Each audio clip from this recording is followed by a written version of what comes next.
Usually 6th ಅಥವಾ 7th month ಅಲ್ಲಿ ಮಗುನ ಫೀಲ್ ಮಾಡಬಹುದು ಅಂತಾರೆ. ಅಂದ್ರೆ ಮಗು 7th month ಇಂದ ಅಂದ್ರೆ I have just gotten into 7th month. So ನಿಮಗೆ ಕಿಕಿಂಗ್ ಸೆನ್ಸೇಷನ್ ಇನ್ನು ಸ್ಟಾರ್ಟ್ ಆಗಿದೆ? ಇನ್ನು ಶುರು ಆಗಿಲ್ಲ ಇನ್ನು, ಬಟ್ I have ಮೂಮೆಂಟ್ಸ್ ಎಲ್ಲ ಗೊತ್ತಾಗ್ತಿದೆ. ಕಿಕಿಂಗ್ ಇನ್ ಮೇಲೆ ಶುರು ಆಗತ್ತಂತೆ, ಇನ್ ವಿಲ್ ಬಿ ಫಾಸ್ಟರ್ ಅಂತ ಹೇಳಿದ್ದಾರೆ. ವೇಟಿಂಗ್. ಇನ್ನು ಕೂಡ IVF ಬಗ್ಗೆ ತುಂಬಾ ಜನಕ್ಕೆ ಮಾಹಿತಿ ಇಲ್ಲ, ಇದು ತುಂಬಾ ಅನ್ಯಾಚುರಲ್ ಅಂತ ಅನ್ಕೊಂಡಿದ್ದಾರೆ ಮ್ಯಾಮ್. ನೀವ್ ಏನ್ ಹೇಳಕ್ ಇಷ್ಟಪಡ್ತೀರಾ? It is not lab created ಅಲ್ಲ, ಹ್ಯೂಮನ್ ಇದನ್ನೇ ತಗೊಳ್ತಾ ಇರೋದು.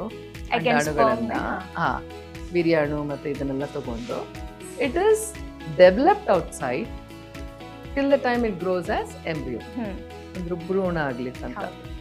ಅದನ್ನ ನನ್ನಲ್ಲಿ ಇನ್ಸುಮಿನೇಟ್ ಮಾಡೋದು, ಅದು ಮಾತ್ರ ಕೃತಕ, ಮತ್ತೆ ಎಲ್ಲದೂ ನ್ಯಾಚುರಲ್. ಸೊ ನಿಮ್ ಟ್ವಿನ್ ಬೇಬೀಸ್ ಇದೆ, ಸೊ ಏನಾದ್ರೂ ಅನ್ಈಸಿ ಅನ್ಸ್ತಾ ಇದೆಯಾ?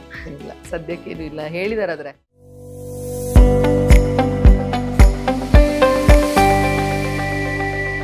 ಈಗ ಬಸರಿ ಬಯಕೆ ಅಂತಾರಲ್ಲ, ಪ್ರೆಗ್ನೆನ್ಸಿ ಕ್ರೇವಿಂಗ್ಸ್ ಆ ತರದ್ ಏನಾದ್ರು ಆಗ್ತಾ ಇರುತ್ತಾ ನಿಮ್ಗೆ? ಜಾಸ್ತಿ ಇಲ್ಲ ನನ್ಗೆ, ಆದ್ರೆ ಐ ಲವ್ ಪೇರ್ಲೆ ಹಣ್ಣು ಅಂತೀವಲ್ಲ, ಸೀಬೆ ಹಣ್ಣು, ಪೇರ್ಲೆ ಹಣ್ಣು, ಅದ್ ನಂಗೆ ತುಂಬಾ ಇಷ್ಟ. ಅದನ್ನ ಮಾತ್ರ ನಮ್ಮಪ್ಪ ರಾಶಿ ರಾಶಿ ತಂದಿರ್ತಾರೆ. ಈಗ ಮಾವಿನ ಹಣ್ಣು ಸೀಸನ್ ಬೇರೆ, ಸೊ ಅವ್ರು ಚೆನ್ನಾಗಿ ತಿಂತಿದ್ದಾರೆ, ನಾನು ಎದುರುಗಡೆ ಕೂತ್ಕೊಂಡೋದಿಲ್ಲ.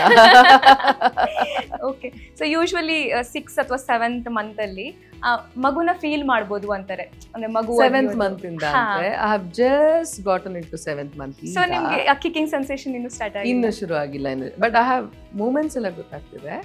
ಕಿಕಿಂಗ್ ಇನ್ ಮೇಲೆ ಶುರು ಆಗತ್ತಂತೆ, ಇನ್ ವಿಲ್ ಬಿ ಫಾಸ್ಟರ್ ಅಂತ ಹೇಳಿದ್ದಾರೆ. Waiting.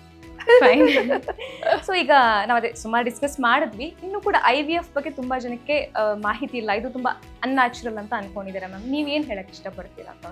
No, that is what unnatural is only a process till the time I get pregnant. ಯಾಕೆ ಅನ್ಯಾಚುರಲ್ ಅಂತ ಇದೀವಿ ಅಂದ್ರೆ, ಬಿಕಾಸ್ ಇದು ಹೊರಗಡೆ ಡೆವಲಪ್ ಮಾಡಿ ಲ್ಯಾಬ್ ಅಲ್ಲಿ. It is not lab created ಅಲ್ಲ, ಹ್ಯೂಮನ್ ಇದನ್ನೇ ತಗೊಳ್ತಾ ಇರೋದು.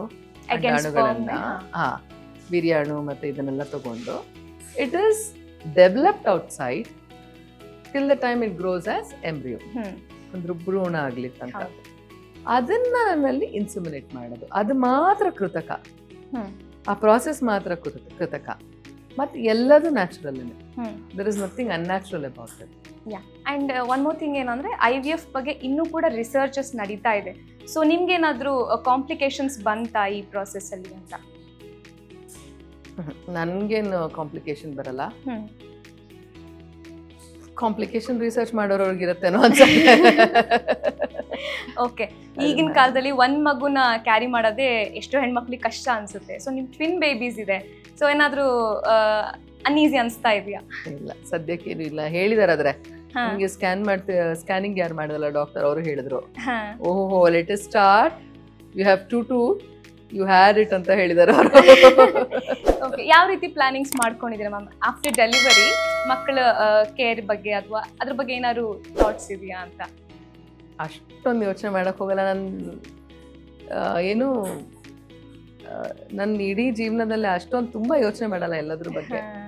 But this is first time ಮಗು ಅಂದ ತಕ್ಷಣ ಒಂದು ಎಕ್ಸ್ಟ್ರಾ ಕೇರ್ ಇರುತ್ತೆ ಅಲ್ವಾ? ಸೊ ಡೆಲಿವರಿ ಆದ್ಮೇಲೆ ಈ ತರ ಅಂದ್ರೆ ಕೆಲವೊಂದಷ್ಟು ಬರ್ಬೋದು, ಮಕ್ಕಳನ್ನ ನೋಡ್ಕೊಳ್ಳೋ ರೀತಿ, ಬಾಣಂತನ. All that I am good, I am already trained well.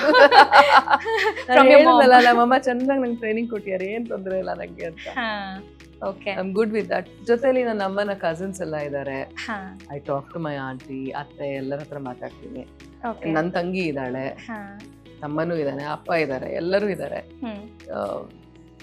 Confidence ಇದೆ ನಂಗೆ. ಅಷ್ಟು ನಂಗೆ ಎಲ್ಲರೂ ಅನ್ಕೊಳ್ತಿರೋ ಅಷ್ಟು ತೊಂದರೆ ಖಂಡಿತವಾಗ್ಲೂ ಆಗಲ್ಲ ಅನ್ನೋ ಒಂದು ಕಾನ್ಫಿಡೆನ್ಸ್ ಇದೆ, ನೋಡ್ಕೊಳ್ಬಹುದು ಅಂತ. And of course it's lot about how much you love your children and what kind of ಏನ್ ನಾನು ಅಂದ್ರೆ ಏನ್ ಲವ್ ಅಂದ್ರೆ ಏನ್ ದಿನ ಹೋಗಿ ಮುದ್ದು ಮಾಡೋದು ಆ ಥರದ್ದೆಲ್ಲ ಅಲ್ಲ. ಸ್ವಾಭಾವಿಕದಲ್ಲಿ ನೈಜವಾಗಿ ಹೇಗೆ ಪೇರೆಂಟ್ ಇರಬೇಕು, I try to be that. Okay ma'am, ಇನ್ನು ಯಾವ್ದಾದ್ರು ಸ್ಪೆಸಿಫಿಕ್ ಡಯಟ್ ಅಂತ ಫಾಲೋ ಮಾಡ್ತಿದ್ದೀರಾ ನೀವು ನಿಮ್ಮ ಪ್ರೆಗ್ನೆನ್ಸಿಯಲ್ಲಿ ಅಂತ? ನಾನು this one thing I can tell you, because ನಿಮ್ಮ ಕಿಚನ್ ಅಲ್ಲಿ ನೋಡಿದೆ ಸಾಕಷ್ಟು ಐಟಮ್ಸ್ ಇಟ್ಟಿದ್ದೀರಾ. So I am just curious. ಇದು ಇವಾಗ ಸ್ವಲ್ಪ ಹೀಟ್ ಜಾಸ್ತಿ ಆಗ್ತಾ ಇರುತ್ತೆ ಮೈಯಲ್ಲೆಲ್ಲ, ಮೈಯಲ್ಲಿ ಸ್ವಲ್ಪ ಉರಿ ಎಲ್ಲ ಇರುತ್ತೆ, ಎಳ್ನೀರು ಕುಡಿಯೋಕೆ ಹೇಳ್ತಾರೆ. ನಮಗೆ ಬೆಂಗಳೂರು ವಾತಾವರಣದಲ್ಲಿ ಕಫ ಜಾಸ್ತಿ, ಪಿತ್ತ ಮತ್ತು ಕಫ ಇಲ್ಲಿ ಬೆಂಗಳೂರು ವಾತಾವರಣ. ನಂಗೂ ಸ್ವಲ್ಪ ಶೀತದ ಮೈಯೇನೆ, ಕಫ ತುಂಬ ಆಗುತ್ತೆ. So I did not have ಎಳ್ನೀರು ತುಂಬಾ ತಗೊಂಡಿಲ್ಲ ನಾನು.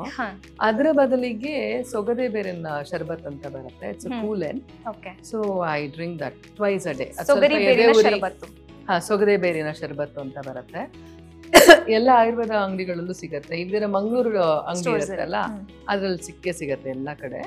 ಅದು ಒಂದ್ ಸ್ವಲ್ಪ ಎದೆ ಉರಿ ಕಮ್ಮಿ ಮಾಡುತ್ತೆ. ಆಮೇಲೆ ನಿಮ್ ಯೂರಿನರಿ ಸ್ವಲ್ಪ ಏನಾದ್ರು ಇನ್ಫೆಕ್ಷನ್ಸ್ ಆಗೋದು ಅಥವಾ ಬೇರೆ ಕಡೆ ಎಲ್ಲ ಟಾಯ್ಲೆಟ್ ಯೂಸ್ ಮಾಡಿಬಿಟ್ರೆ ಆ ಥರ ಸೆನ್ಸಿಟಿವ್ ಇದ್ದಾದ್ರೆ it will make it much easier. Okay, it flush out quite quickly. So ಈಗ ಪ್ರೆಗ್ನೆಂಟ್ ವುಮನ್ ಏನೇ ತಿಂದ್ರು ಅದರಿಂದ ಮಕ್ಕಳಿಗೆ ನ್ಯೂಟ್ರಿಯೆಂಟ್ಸ್ ಹೋಗುತ್ತೆ ಅಂತ ಹೇಳ್ತಾರೆ, ಅದಕ್ಕೋಸ್ಕರ ಅಂತ ಸ್ಪೆಷಲ್ ಆಗಿ ಏನು ತಗೋತಾ ಅಲ್ಲ? ಅದು ಮೋಸ್ಟ್ಲಿ ನಾನು ಅದೇ ನಾನು ಅನ್ಕೊಂತಾ ಇದ್ದೆ, ಅಯ್ಯಪ್ಪ ನಂಗೆ ಏನು ಊಟನೇ ಸೇರ್ತಾ ಇಲ್ಲ. ನಾವು ಸರ್ಕಾರದಲ್ಲಿ ಅಂಗನವಾಡಿಯಲ್ಲಿ ಇದು ಒಂದ್ ಸ್ಕೀಮ್ ಇದೆ ಅಲ್ಲ, ಸ್ಕೀಮಲ್ಲಿ ನಾವು ಗರ್ಭಿಣಿ ಸ್ತ್ರೀಯರಿಗೆ ಊಟ ಕೊಡ್ಬೇಕು. ಅದ್ರಲ್ಲಿ ಫುಲ್ ಫ್ಲೆಜ್ ಚಪಾತಿ, ರೊಟ್ಟಿ, ಫುಲ್ ಮೀಲ್ಸ್ ಕೊಡ್ತಾರೆ. 4-5 ಪಲ್ಯ, ಕಾಳು ಪಲ್ಯ, ಸೊಪ್ಪಿನ ಪಲ್ಯ ಅಂತೆಲ್ಲ ಕೊಡ್ತಾರೆ. You can't eat so much at all. So ಹಸಿವು ಜಾಸ್ತಿ ಆಗಲ್ಲ, ನಿಮ್ಮ ಹಸಿವು ಆಗ್ತಾ ಇರತ್ತೆ, ಬಟ್ ಒಂದೇ ಸತಿ ತಿನ್ನಕ್ ಆಗ್ತಾ ಇರಲ್ಲ. ಯಾಕಂದ್ರೆ ನಿಮ್ ಮೆಟಬಾಲಿಸಮ್ ಬದಲಾಗ್ಬಿಡತ್ತಲ್ಲ. ಈಗ ಅಲ್ಲಿ ನೋಡಿ ಬೇರೆ ಒಂದು ಇದು ಆವರಿಸ್ಕೊಂಡ್ಬಿಟ್ಟಿದೆ ಅಲ್ಲಿ. ಸೊ ನನ್ನ ಪಚನ ಕ್ರಿಯೆನೇ ಸ್ವಲ್ಪ ಎಲ್ಲ ಏರ್ಪೇರ್ ಆಗ್ಬಿಡುತ್ತೆ ಈಗ. ಹಾಗಾಗಿ it takes time. I think ಏನೇನ್ ಸೇರತ್ತೋ ಅದಷ್ಟು ತಿಂತ ಹೋದ್ರೆ ಆಯ್ತು. ನೀವು ಫಿಟ್ನೆಸ್ ಫ್ರೀಕ್ ಮ್ಯಾಮ್? ಫ್ರೀಕ್ ಅಲ್ಲ, ನನಗೆ ಒಟ್ಟಿನಲ್ಲಿ ಹಗುರ ಇರ್ಬೇಕು ಮೈ. ಒಂಥರ ತೀರಾ ಹಿಂಸೆ ಆಗ್ಬಾರ್ದು ಅಷ್ಟೇ, ಏಳಕ್ಕೆ ಕೂರಕ್ಕೆ ಆತರ. ಈ ಟೈಮಲ್ಲಿ ಏನಾದ್ರು ಯೋಗನೋ ಎಕ್ಸರ್ಸೈಸ್ ಏನಾದ್ರು ಮಾಡ್ತಿದ್ದೀರಾ? ಇಲ್ಲ, ಈಗ ಮಾಡ್ತಾ ಇಲ್ಲ ನಾನು. ಯಾಕಂದ್ರೆ ನಾನು ಓಡಾಟ ಜಾಸ್ತಿ ಇದೆ ನಮ್ಮ ಮನೇಲೇನೆ, ಸ್ವಲ್ಪ ಹತ್ತದು ಇಳಿಯೋದು ಎಲ್ಲ ಜಾಸ್ತಿ ಮಾಡ್ತೇನೆ. That is already sufficient. ಹಂಗಾಗಿ ನಾನು ಅದಕ್ಕಂತಾನೆ ನಾನು ಏನು ಎಕ್ಸರ್ಸೈಸ್ ಮಾಡ್ತೇನೆ. ಇದಕ್ಕೂ ಮುಂಚೆ ಅಂದ್ರೆ ಪ್ರೆಗ್ನೆನ್ಸಿಗೂ ಮುಂಚೆ ಫಿಟ್ನೆಸ್ ರೂಟೀನ್ ಫಾಲೋ ಮಾಡ್ತಿದ್ರಾ? Yes, always in my life. Okay. Not now. I'm addicted to yoga. Oh, nice. Yeah. Meditation and yoga, I'm addicted. Addiction ಇದೆ ನಂಗೆ, ಅದು ಪ್ರಾಪರ್ ಅಡಿಕ್ಷನ್ ನನಗೆ. ಏನಿವ ಯಾರು ಇಲ್ದಿದ್ರೆ ಒಂದು ಅರ್ಧ ಗಂಟೆ ಟೈಮ್ ಸಿಕ್ತು ಅಂದ್ರೆ I will just be doing that. Okay. ಇನ್ನು ಸ್ಕಿನ್ ಕೇರ್ ಅಂತ ಬಂದಾಗ, ಸೊ ಆಬ್ವಿಯಸ್ಲಿ ಸೆಲೆಬ್ರಿಟಿ ಸ್ವಲ್ಪ ಸ್ಕಿನ್ ಕೇರ್ ಮಾಡ್ತಾರೆ ಅನ್ಕೋತೀನಿ, ಐ ಗೆಸ್. ಆ್ಯಂಡ್ ಈ ಟೈಮಲ್ಲಿ ಕೆಲವೊಂದಷ್ಟು ಪ್ರಾಡಕ್ಟ್ಸ್ನ ಯೂಸ್ ಮಾಡೋತ್ರ ಇಲ್ಲ, ಬೇಬಿಗೆ ಅಫೆಕ್ಟ್ ಆಗಿರೋದು. ಸೊ ನೀವು ಯಾವ ಥರ ಸ್ಕಿನ್ ಕೇರ್ ರೂಟೀನ್ ಫಾಲೋ ಮಾಡ್ತೀರಾ? ನಾನು ಯಾವಾಗಲೂ ಏನು ಮಾಡಲ್ಲ ಜಾಸ್ತಿ. ಹೌದಾ? ನಂದು ನಾರ್ಮಲಿ ನಂದು ಊಟದಲ್ಲೇನೆ, ಫುಡ್ಡಲ್ಲೇ. ಅಷ್ಟೇ ಬಿಟ್ರೆ ಅಂದ್ರೆ ಅದಕ್ಕೆ ಹಚ್ಕೊಳ್ಳೋದು, ಪ್ಯಾಕ್ ಹಾಕೊಳ್ಳೋದು, ಶೂಟಿಂಗ್ ಹೋಗ್ಬೇಕಾದ್ರೆ ಬೇಕಾಗುತ್ತೆ, ಟ್ಯಾನ್ ಆಗ್ಬಿಡ್ತೀವಲ್ಲ ತುಂಬಾ, ಆ ಟೈಮಲ್ಲಿ ಮಾತ್ರ ಬೇಕಾಗ್ತಾ ಇತ್ತು. ಆಗ ಮನೇಲೇನೆ ಮಾಡ್ಕೊಳ್ತದೆ. ಹೋಮ್ ರೆಮಿಡೀಸ್ ಏನಾದ್ರು ಮಾಡ್ತೀರಾ? ಅದೇ ಫೇಸ್ ಪ್ಯಾಕ್ಸ್ ಎಲ್ಲ ಇವಾಗ ಅವಶ್ಯಕತೆನೇ ಇಲ್ಲ. ನಂದು ನಾರ್ಮಲ್ ರೂಟೀನ್ ಕೊಬ್ಬರಿನೇ ಹಚ್ಕೊಳ್ತೀನಿ actually. Okay, as a sunscreen ಸ್ನಾನಕ್ಕಿಂತ ಮುಂಚೆ. Okay, fine. ಅಷ್ಟೇ, ಅದೊಂದೇ ಮಾಡ್ತೀನಿ. ಬಿಟ್ರೆ ಅದು ನಂಗೆ ಹಾಲಿನ ಕೆನೆಲ್ಲ ಇದಾಗುತ್ತೆ. ಬಟ್ ಬೆಂಗಳೂರಲ್ಲಿ it was not suiting me at all. ಬಾಂಬೆಲ್ ಆಗಿದ್ರೆ ನಾನು ಅವಾಗ ಮೊಸರೆಲ್ಲ ಹಚ್ಕೊಳ್ತಾ ಇದ್ದೆ. ಇಲ್ಲಿ ತಕ್ಷಣ ನಂಗೆ ಮುಖ ಎಲ್ಲ, ನಂಗೆ ಸೈನಸೈಟಿಸ್ ಇದೆ, ಹಂಗಾಗಿ ತಕ್ಷಣ ಸೈನಸ್ ಇನ್ಕ್ರೀಸ್ ಆಗ್ಬಿಡುತ್ತೆ. So I can not touch anything. ಬರೀ ಒಂದ್ ಕೊಬ್ಬರಿನೇ ಹಚ್ಕೊಳ್ತೀನಿ. ಆಮೇಲೆ ಕ್ರೀಮ್ಸ್ ತುಂಬಾ ಮೈಲ್ಡ್ ಆಗಿರೋವಂಥದ್ದು, ಕೆಲವು ಕ್ರೀಮ್ಸ್ ನ್ಯಾಚುರಲ್ ಆಗಿರೋವಂಥದ್ದು. ಅದು ದಿನ ಏನಿಲ್ಲ, ಹೊರಗೆ ಹೋಗ್ಬೇಕಾದ್ರೆ ಅಷ್ಟೇ. ಫೈನ್. ನಿಮ್ಮ ಪ್ರೆಗ್ನೆನ್ಸಿ ಜರ್ನಿ ಬಗ್ಗೆ ನಮ್ಮ ಜೊತೆ ಸಾಕಷ್ಟು ಮಾಹಿತಿಯನ್ನ ಶೇರ್ ಮಾಡ್ಕೊಂಡ್ರಿ ma'am. Thank you so much and we wish a smooth and safe pregnancy. Thank you so much. Nice talking to you. Thank you ma'am. Latest ಹಾಗೂ ಇಂಟ್ರೆಸ್ಟಿಂಗ್ ಸುದ್ದಿಗಳಿಗಾಗಿ ಬಾಸ್ ಟಿವಿ ಕನ್ನಡ ಚಾನೆಲ್ನ subscribe ಮಾಡಿ, ಹಾಗೆಯೇ ಬೆಲ್ ಐಕಾನ್ ಪ್ರೆಸ್ ಮಾಡಿ. ಇದರ ಜೊತೆಗೆ Facebook, Instagram, ಎಕ್ಸ್ನಲ್ಲೂ miss ಮಾಡದೆ follow ಮಾಡಿ.